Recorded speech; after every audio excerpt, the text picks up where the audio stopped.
Hey guys, welcome to the next installment here in our American History Lectures, and today we're going to take a look at the battlefield, the home front, kind of the actual fighting and what's taking place in the years of 1914 to 1918 in World War One. So let's go ahead and dive right on in and take a look at kind of how the United States is being impacted and where we're going to see some similarities and differences with what you guys have learned about in the past, like in ninth grade with world history. So one of the big key concepts here with World War One is that we need to make sure that we understand the total war aspect of World War One, and also we'll get again to it in World War Two. But this idea that your entire country's purpose is moving towards war preparation and militarization. So even when it comes to the fact of factories being used to commit all of their resources towards industries prepped for battles. So even if you are not a citizen who is being drafted or who's being part of the military, you are helping the military cause by either creating war bonds, by creating resources, whether it be ammunition, weapons, vehicles, things like that would be used to help the war efforts. And we see this an extension, and even more so than what we've talked about before in the past. If we want to kind of bridge a gap to a past unit, we talked about somewhat of this in period 5 during the Civil War, how the Union was able to use their industry and their factories to produce, tenfolds more weaponries and resources than the South was. So we're going to see the same thing here, except all of these industrialized nations of Europe are going to be creating things for the war efforts. We're also going to see that during this time period in World War One, that there's going to be a number of things, and some of them that are going to be controversial. The fact that there's going to be a draft for the first time since the Civil War. The media is going to be censored in ways. The First Amendment is going to be abridged.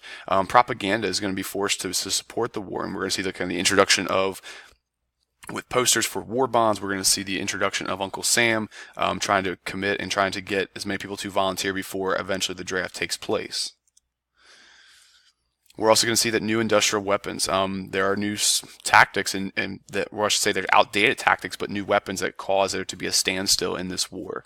The machine guns, airplanes, subs, tanks are going to be created as a way to kind of get through no man's land. Mustard gas, all of these things are being used for the first times, and generals don't know how to handle these things, and that's where the outdated tactics come in, and people get bogged down in the war, in the trenches, especially on the Western Front. And here's just a chart that we can kind of see the military deaths in the millions. So to compare this with a huge war in Europe, we learn about this in world history, the 30 Years' War between Christians and Protestants. Not even 1 million died in that war, and just in a short amount of time here, in the 4 years of World War One, 4.5 years of World War One, we have almost 9 million deaths, and this is just those caused by on the battlefield. This is not to account for any diseases that come post-war, or any kind of complications that come post-war, or casualties that are lost from civilians, from unwarranted, unwarranted artillery fire, or just the idea that casualties always happen in wars. So the number can go up to almost 20 million if you account for all of those as well. We should know, we should remember, hopefully, that on the Western Front, that the World War One is basically a war of trenches and a war of trench warfare between the Allied and the Central Powers. That because they get bogged down, they build these elaborate defensive trenches, and it becomes a war of attrition, a war of neutrality, where there's not a whole lot of movement on the fronts and not a whole lot of territory gained.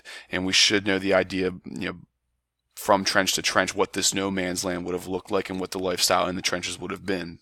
And because of these trenches, the fighting on the Western Front, so when I say Western Front, Eastern Front, we got to take a look at this map, and this is kind of what we're talking about. So when we say fighting on the Western Front, here between France, Belgium, Luxembourg, and Germany, that's what we're talking about. So that fighting is taking place here on these borders, or in this area. That's the Western Front. Compare that to on the Eastern Front, where Germany and Russia are taking place, and this is where there's not going to be a whole lot of trench warfare. It's going to be a lot more mobility, kind of moving back and forth between Russia and German's territory, up until the point where Russia eventually pulls out of the war to focus on their civil war themselves between the Red and the White armies. So when we're talking about the Western Front, that's what we're talking about, the slowed down of the trench warfares. And here we can kind of see some of the major battles here on the Western Fronts. The ones that we think of as Verdun and the Somme, about 2 million, so about 1 million per piece, are where the highest rate of casualties are taking place. And essentially the reasons for this are that because there was a stalemate, what both sides attempted to do, which is try to take no man's land by force and just send their men out over the trenches in hundreds of thousands at a time, trying to take the other opposing trenches, and they just were not able to do so. They were mowed down by the different technologies of the long-range artillery and also the machine guns. And again, we want to keep in mind that this is not just an army's war, this is also a naval battle. The German U-boats, the submarines that are being used to basically ward off and blockade the British from American supplies being brought in by convoys. And it's important to keep in mind with these U-boats, because the U-boats are what are going to one of the reasons that the Americans get involved in the war, because the Germans kind of go back on their word and break a treaty that they signed, where they basically claim to no longer attack American ships or ships with American citizens on them with their U-boats, but they do what's called unrestricted warfare, where they will just sink anything that comes into sight. So on the Eastern Front, it's important, and even this is kind of getting a little bit more into world history, but it's important to know for context that on the Eastern Front, they're struggling. The Russians are very much so out basically everything outed except for manpower. They have more soldiers, but they don't have enough food. They don't have enough weaponry. It gets to the point where not every soldier even has a gun for themselves. That half of the Russian army goes into no man's land or goes into the battle without a gun, and they just charge, and they're just told to pick up a gun on their way because one of their buddies will be killed who has a gun. And eventually there's political pressure from the Tsar to pull out of the war, and then eventually with the whole idea of Vladimir Lenin coming back and kind of rolling up support to get out of the war, eventually Russia will pull out from the war. So in November of 1917, Vladimir Lenin will successfully overthrow the Russian government with the Bolshevik help, and the Soviet Union will be the first communist nation. He will try to create this communist utopia, and one of the first things they do is they break out of the war. And with the Russians breaking out of the war, what that essentially does, it allows the Germans to focus solely on the Western Front, and that's where it's going to become key for the Allies to be able to get the Americans to come to their aid as well. So it's important to keep in mind that from 1914 to 1917, President Wilson kept the Americans in a policy of isolationism. That was the favored policy of the United States at this point. But there were a number of reasons why the Americans will eventually join the war. And one of those is being the Germans' violation of free trade, the unrestricted submarine warfare where they're blowing up American ships who are sending supplies to the English and to the French, and also with the Zimmermann telegram, which we'll talk about here in just a second. So what I want you to do, because when we come to class, we're going to have this discussion here. We're going to talk about the 5 priorities, and I want you to come up with a list here while you're going through the lecture. If you are President Wilson, if you are the Congress, if you are the military of the United States, if you're the citizens of the United States during this time period, what might be your top 5 priorities? What are you concerned about? Why are you in this war? What are your goals? Okay, so try to think of a list of what the United States should come in with, and we'll talk about that in class as well. So by 1917, the United States will officially declare war on Germany and all of their allies for the reasons of the unrestricted submarine warfare and also of the Zimmermann Note. Again, the Zimmermann Note being from the note that Arthur Zimmermann had sent to Mexico that had been intercepted by the British and sent to us, essentially where the Germans are asking the Mexicans to go to war to keep us occupied here on the Western Hemisphere. And the idea was that the Germans would become allies with Mexico. Mexico would go to war with the United States, keep us occupied. When the war was over and the Allies had lost, the Germans would make sure that the Mexicans got back all the land that they had lost during that Mexican-American War. So think back to period 5, when we talked about kind of prior to the Civil War, the 2-year fight between the Americans and the Mexicans that with the Treaty of Guadalupe Hidalgo, all of that territory we had gotten on the West Coast to help finally achieve Manifest Destiny, and that is the land that's being promised back to them. So that those would include states like Nevada, Utah, Arizona, New Mexico, California. Okay, so our entire southwest part of our country was up for grabs. Unfortunately for the Germans, the Mexicans declined, and this was enough of a threat that the Americans felt like, okay, it's time for us to go to war. So once we do declare for war, the army needs to grow. We actually have one of the smallest armies at the time, a small standing army. So a massive amount of militarization needed to take place. So Wilson's going to create a whole bunch of agencies to create and manage the war, to try to expand, to try to commit as many supplies and as many men to the war as possible. And this is where that whole total war aspect comes into place.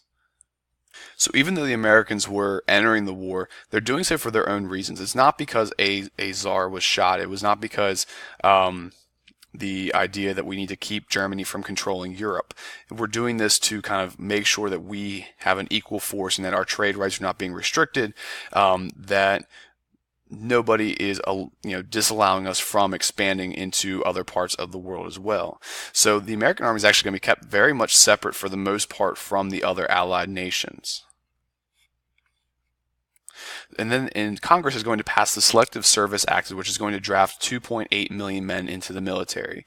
And so essentially it's like a reverse lottery system, where if you fall into that category and your name is pooled, you're going. You don't have a choice. And it's one of those things that becomes a responsibility as far as you have rewards as far as being a citizen, like having rights, having voting abilities and things like that. But this is one of those responsibilities that comes with being a citizen as well. Woodrow Wilson is also going to resegregate the army, and even though 400,000 black soldiers are going to be drafted, they're going to serve in separate units. They're going to live in separate barracks. They're going to be serving in separate divisions. They're not going to be integrated with the white Americans in the army. And with that being said, then one of the more famous divisions from this war will become known as the Harlem Hellfighters, a group of African American soldiers who fought very valiantly during the war itself.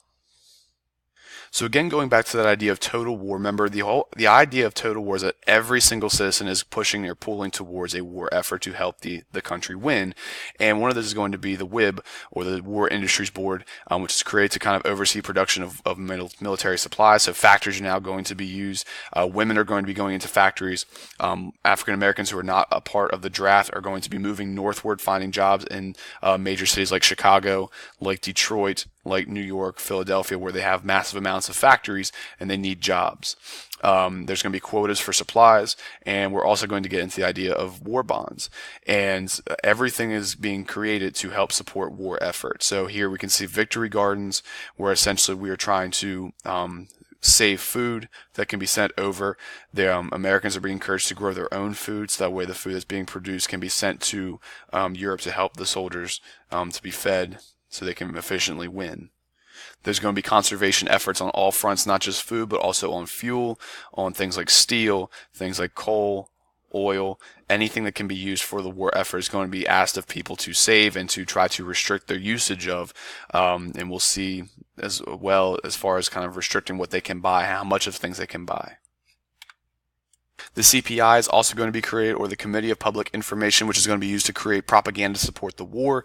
This might include things like posters, movies, speeches, and it's also going to be as a way to kind of abridge the First Amendment by censoring the press. And essentially what this was, if you think back all the way to period 3, when we talked about the Adams presidency, it was the Sedition Acts. And what that basically meant was that you could not say anything that was seditious or against the federal government.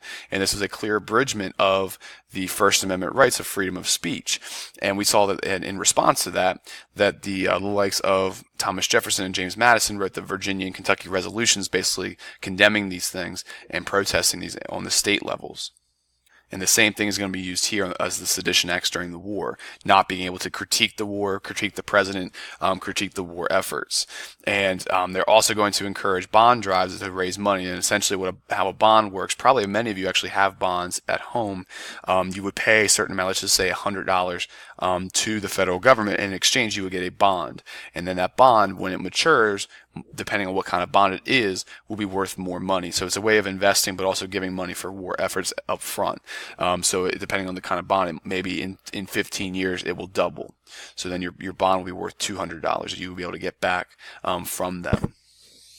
So also as the Americans get involved in the war, one of the things that they're going to do in order to protest or try to combat the German U-boats that are sinking ships and sinking cargo ships is using a convoy system, which essentially is a system of creating a blockade so to speak, to protect any kind of cargo ships. You can see here how you have different destroyers and different ships here as boundaries, and to basically try to combat the enemy submarine and keep them from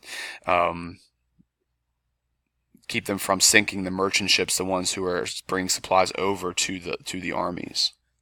And what we're going to see is that as the Americans are arriving with fresh men, with fresh supplies, it is just the jolt that the Allies need in order to help kind of turn the tides of the war and get it from a war of attrition to a war of movement.